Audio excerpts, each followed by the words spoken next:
say move it, what you're talking about, taking it to EQB? I'm sorry, yes, correct. We intend to take this to the Environmental Quality Board in July as well. This is the Annex A,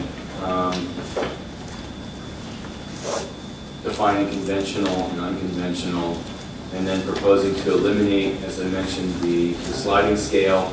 The flat fee, in our opinion, after some experimentation, I guess, if you will, with the sliding scale, has been that, one, it generates errors in the fee allocated. It generates unpredictability in trying to manage your budget. So with that combination of the two, we felt that a flat fee is much more efficient for everyone involved and gives us greater predictability. Slight modifications to the remainder of the regulation, noting that for conventional wells, if they drill deeper,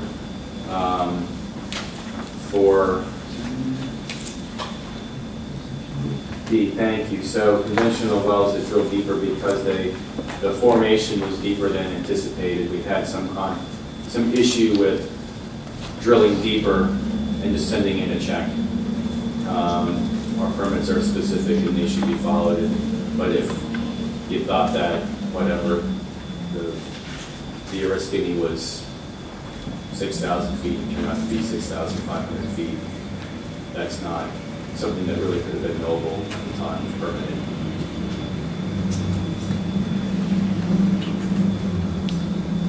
So I apologize for not being more dynamic and interesting with that presentation.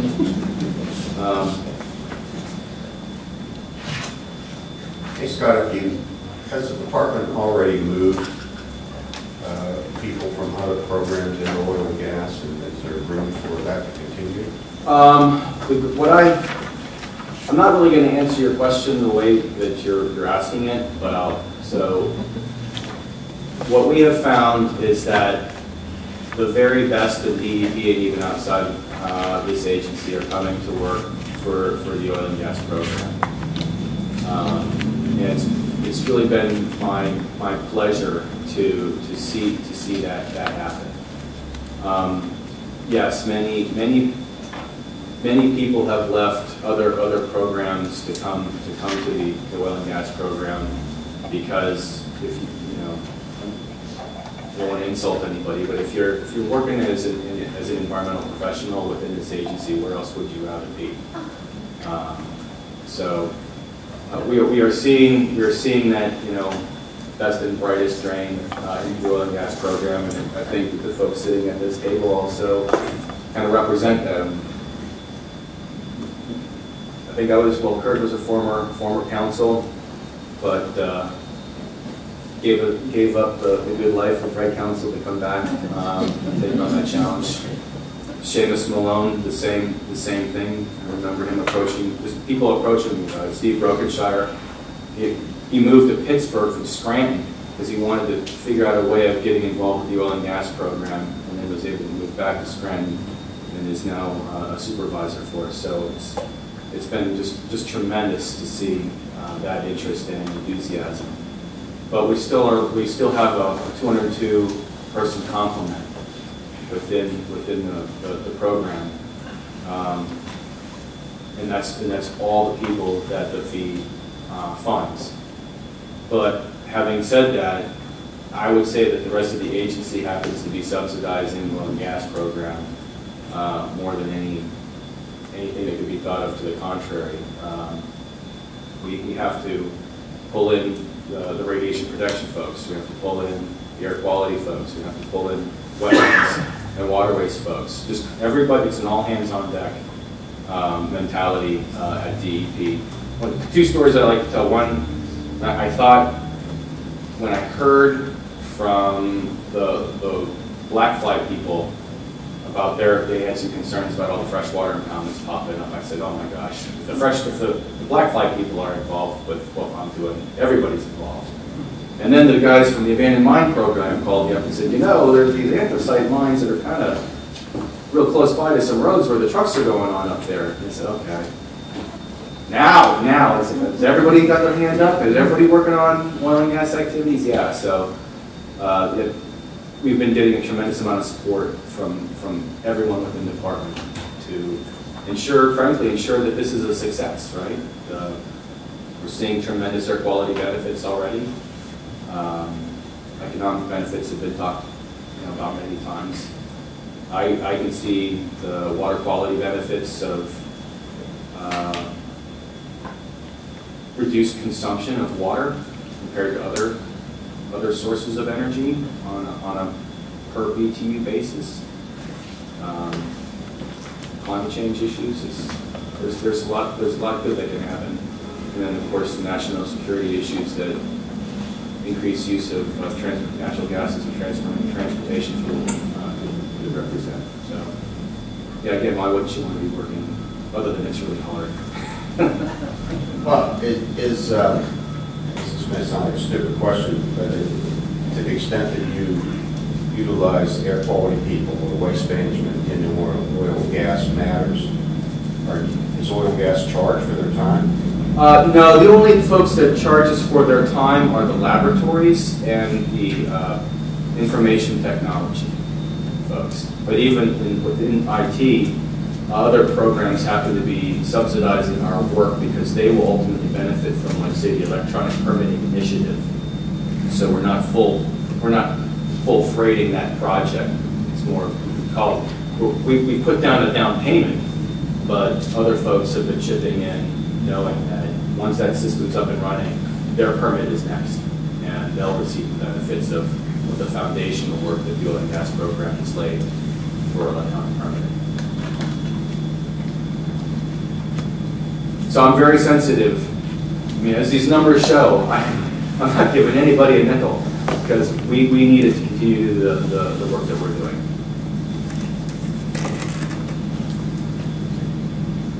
Well, thanks for sharing that with us. Sure. No, it's truly my pleasure to talk about the great people that I have working with me. And I mean, working with me. We're indeed a team. I've never worked with better.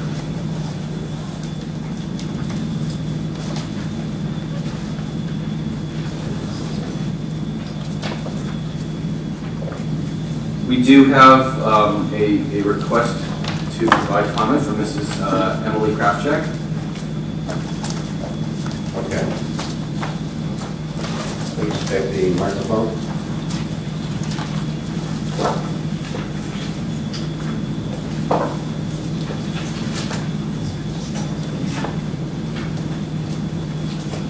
Again, name and affiliation. Emily Krafchek from the Connection for Oil, Gas, Environment in Northern Tier. I have some comments. Okay.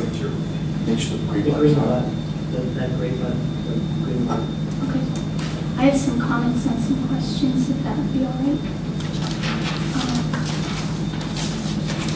I was talking to people in my greater community before this meeting, or the last few weeks,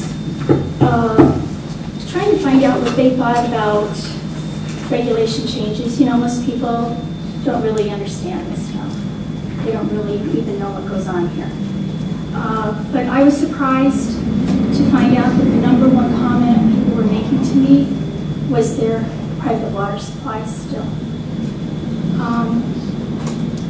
I think one of the things that we really need to look at, I thought this was discussed before, but I don't remember it being discussed the last meeting or this meeting, was the area of alternative methods. I remember this coming out a few years ago. You know, the area of the Northern Tier, you know, we are prone to this gas migration.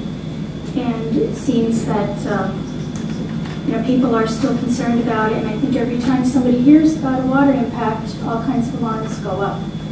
I think any time that we continue to have water issues, that we have to be looking, we have to continue this conversation. We need to get to zero. I think that's important. I think when we're not to zero every time that rig goes in the ground, someone's water, though it is a little percentage, is at risk, and that little percentage is too much for that person. That family, whatever families they are, when they're impacted with their water, they're never going to be satisfied. They'll never be satisfied ever again because they won't ever have what they started out with. And I think this new 78.51D2 addressing that it needs to be pretty much equal to what they had before if they had better water than what the standard is will help with that. So I really support that. Another thing that's been coming up a lot, and I guess this is in section 7868, having to do with the gathering lines. The runoff that we're seeing, you know, up in my area, those 5 counties, we have that glacial till soil. We've had tremendous impacts since like before the gas industry started with erosion. We've been having problems from the continual floods we've had. So we have this erosion problem constantly. Our streams are chocolate. And now with the pipelines going in, that's more water runoff. And we're looking at, you know, a gathering line can't be run without crossing streams or going up mountains like this. And we're seeing, you know, we're going to see more of this water runoff, and people are pointing this out more and more. I know on the first day of trout, I was walking around talking to the anglers, and they were complaining about the chocolate stream. There was no pipeline work going on there. That's, you know, but the pipeliners were getting blamed for it. So I think, you know, I don't know what the answer is. I just keep seeing all these right-of-ways being cleared, and I know there's going to be more water issues. And I just wonder, you know, you look at these mountainsides, the topsoil isn't that deep. I think we're supposed to have a 70% vegetative cover. Is it within a year? Is that how it works? That's the definition of permanent stabilization, and you have to have temporary stabilization within, if any earth moving stops with it for more than 4 days. So you have to have all of these interim measures that ultimately result in that permanent stabilization being achieved in 9 months. 9 months. Thank you, Steve. Okay, so if you clear like, let's say, 75 feet for your right-of-way, because you have the construction going on, you're only going to need to, say, maintain 30 feet of that. But on these steep slopes, how are those trees going to come back in? We're going to probably see multifloral rows, which is just a terrible thing coming in. And I'm just wondering, you know, if there's some way that we can account for that in our regulations to try and bring some of these trees back. The trees are what soak up a lot of this water, and it's going to be hard to have the trees come back on their own. Another thing in 7868 that I've been talking about a lot are these areas where the gathering lines are being installed in areas along these streams that are prone to slides.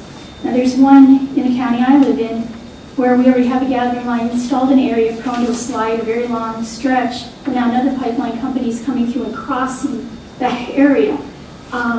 You know, it wasn't exactly probably the smartest thing that could be done. I talked to the operator, and to give them credit, they're taking their 50-foot right-of-way that they are crossing the stream there, and they are going to do stream bank stabilization, which is really great. But this whole area is like 2 football fields in length that is compromised. So I don't know in the big picture what that's going to do to protect that pipe in the event of a failure. You know, we don't want to see failures, and it's just, you know, something that I think we need to be looking at are these slide areas. Let's see, also with the gathering lines, on page 13, I noticed that the definition was changed. What was the reasoning behind that? Could you, which section? It's on page 3, the gathering pipeline. The definition was changed from the prior draft. Now, I recall we received a comment on that and questioning, it seemed to inject more uncertainty into what we were talking about when we were talking about gathering lines with tanks and drifting into compressor stations. You know, our feeling, and when you look at the bulk of the regulation, what we're talking about, anything from the wellhead to the transmission line system is what we're talking about. So we really were not, when you look at the body of the regulation, we're not drifting into compressor station issues and the like. This is more about earth-moving activities and laying the line than those pertinent facilities. Okay. The other thing with the gathering lines, 7868A, the horizontal directional drilling, I'm glad you're going to look into that more, have a conversation about it, and look at these subsurface issues. I had spent several time last year talking to a couple of third-party inspectors who actually work on these sites, and I was, you know, I learned a lot. I learned a lot, but one of the things I learned was that it's almost impossible not to have an invert return. It just doesn't become an environmental issue unless it hits the surface, but we don't know what's happening underneath the ground, so I'm glad that we're going to look into that more. And it's the last thing, like 2 more things. Most of our communities in the development area are not zoned, and I don't think people realize that for all the conversations about zoning. In the zone communities, which are few, they are able to fence in some of these different, the required fencing around pipeline facilities. It could be relief valves, pig launchers, pig receivers, any kind of above ground area where there's a pipe coming out of the ground. But by and large, in most of the area where I live, which is not zoned, this stuff is just coming out of the ground. And kids are going to play. Teenagers are who they are. In rural areas, they look for places to hang out. And I just think we need to have fencing around these areas. I just think we'll have problems in the future if we don't. And then the last thing I had a comment on was, I'm under the impression, and I could be wrong, we had some of these areas up in the northern tier of the last several years where the methane was bubbling in the streams.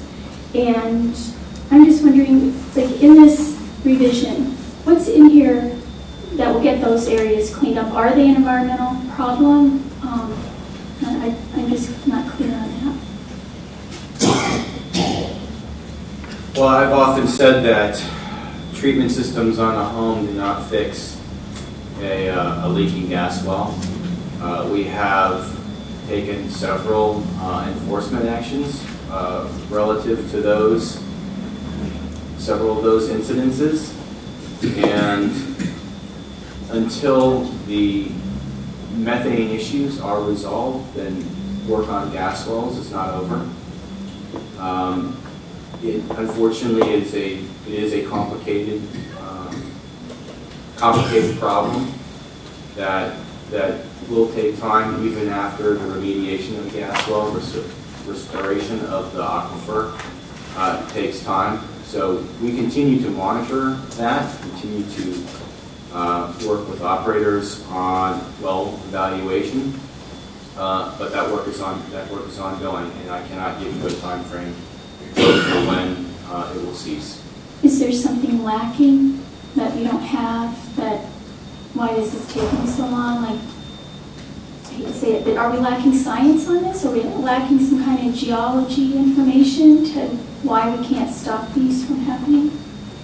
Actually, I think that we at least have all of the tools available at our disposal, but it is a process, and it is not one that can be. It's not one that the conclusions can be arrived at necessarily quickly, particularly when you have multiple parties involved, multiple well designs involved. And in some of these situations, if you do have that situation where multiple lines of evidence need to be evaluated, but it is the priority for the agency. It is a matter that directly affects public safety, and in that regard, I know that not just the department and the public, but I know that even the operators share that resolve, that public safety is the highest priority, and that these situations need to be redressed as soon as possible. Okay, I think that's everything I have here. Thank you very much. Thank you.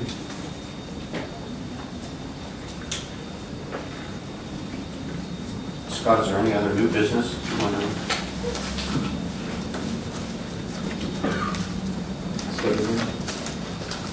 Well, I guess not.